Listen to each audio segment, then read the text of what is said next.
সাবেক প্রধানমন্ত্রী ও পাকিস্তান তেহরিক ইনসাফের নেতা কারাবন্দী ইমরান খানের মুক্তির দাবিতে হাজার হাজার কর্মী সমর্থকের গাড়িবহর গত সোমবার রাতে রাজধানী ইসলামাবাদের ডি চক এলাকায় পৌঁছায়। তাকে মুক্ত না করা পর্যন্ত সেখানে অবস্থান নিয়ে থাকার আহ্বান জানিয়েছিলেন ইমরানের স্ত্রী বুশরা বিবি। কিন্তু ২৪ ঘন্টার মধ্যে মঙ্গলবার মধ্যরাতের আগে অভিযান চালিয়ে বিক্ষোভকারী কর্মী সমর্থকদের হটিয়ে দেন আইন শৃঙ্খলা রক্ষাকারী বাহিনীর সদস্যরা। এ সময় দুই পক্ষে সংঘর্ষ হয়, ঘটে হতাহত হওয়ার ঘটনা। এই অভিযানের আগে ইসলামাবাদের মধ্যাঞ্চলে বিদ্যুৎ সংযোগ বিচ্ছিন্ন করে দেওয়া হয়। ডিচক সেখান থেকে ৩ কিলোমিটার কম দূরত্বে। এখান থেকেই ইসলামাবাদের রেড জোন শুরু। গুরুত্বপূর্ণ বিভিন্ন সরকারি ভবনের অবস্থান এই জোনে। বুশরা বিবি ছাড়াও খাইবার পাখতুনখাওয়া প্রদেশের মুখ্যমন্ত্রী ও পিটিআই নেতা আলী আমিন গান্দাপুর অন্ধকারে উত্তর পশ্চিমাঞ্চলে সরে যেতে বাধ্য হন। পরে নিরাপত্তা বাহিনী বিক্ষোভকারীদের ছত্রভঙ্গ করতে কাঁদানে গ্যাসের শেল ব্যবহার করে। গত বুধবার সকালের মধ্যে পিটিআই এক বিবৃতিতে জানায়, বিক্ষোভ আপাতত প্রত্যাহার করা হয়েছে। পিটিআই নেতাকর্মী ও সমর্থকদের গাড়িবহর খাইবার পাখতুনখাওয়া থেকে ইসলামাবাদ অভিমুখে গিয়েছিল।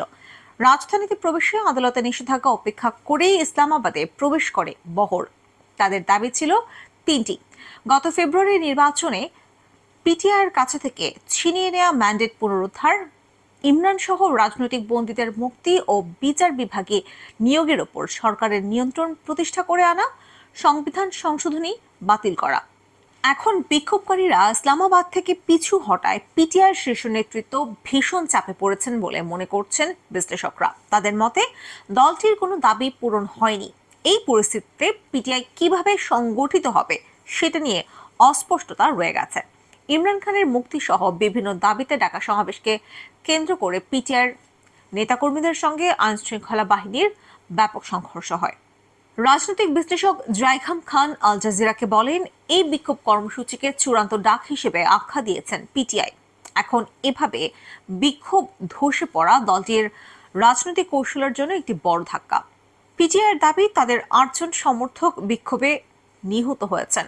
সরকারের পক্ষ থেকে বিক্ষোভ দমাতে প্রাণঘাতী অস্ত্র ব্যবহারের অভিযোগ প্রত্যাখ্যান করা হয়েছে। সরকারের দাবি, বিক্ষোভকারী কেউ নিহত হয়নি। কর্মকর্তারা বলেন, সোমবার পিটিআইয়ের বহর থেকে নিরাপত্তা কর্মকর্তাদের উপর গাড়ি তুলে দেওয়া হলে ৩ রেঞ্জার নিহত হন। আর দলটির সমর্থকদের সঙ্গে সংঘর্ষে এক পুলিশ কনস্টেবল নিহত হয়েছেন। ৪ মাসের মধ্যে এটা পিটিআইয়ের ৪র্থ বিক্ষোভের ঘটনা।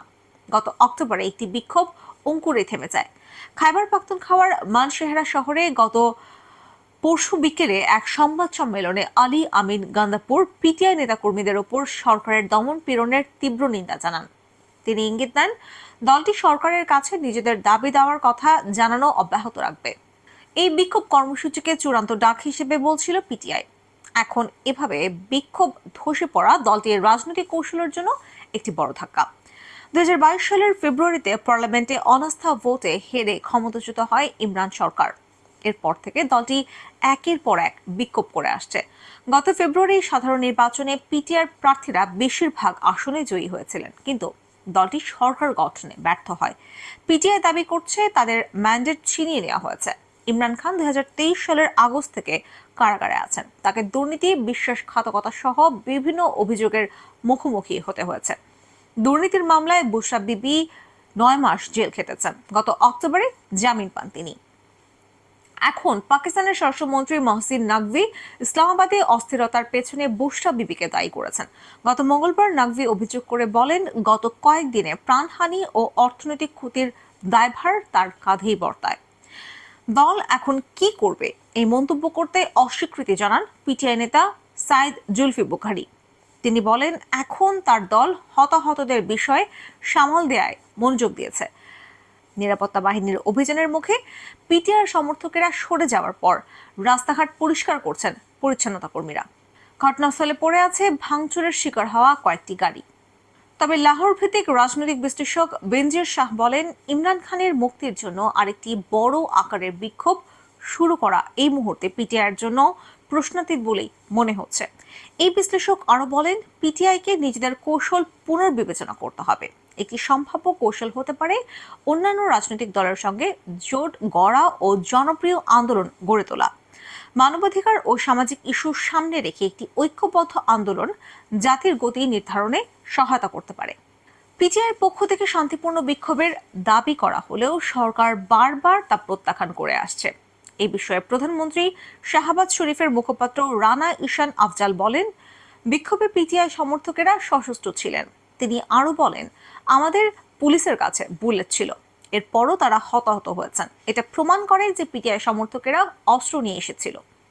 রানা আফজাল বলেন, এটা শান্তিপূর্ণ বিক্ষোভ ছিল না, তারা সহিংসতা করতে চেয়েছিলেন। মানুষের সহানুভূতি আদায়ের কৌশল হিসেবে তারা সহিংসতার পথ বেছে নিয়েছিলেন।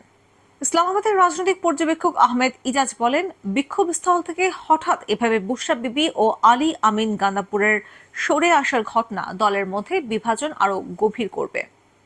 আহমেদ ইজাজ বলেন, তারা যেভাবে ডি চক এলাকায় সমর্থকদের ফেলে চলে এসেছেন তা এখন পরবর্তী পদক্ষেপ নির্ধারণে দলের ক্ষমতাকে প্রশ্নবিদ্ধ করবে।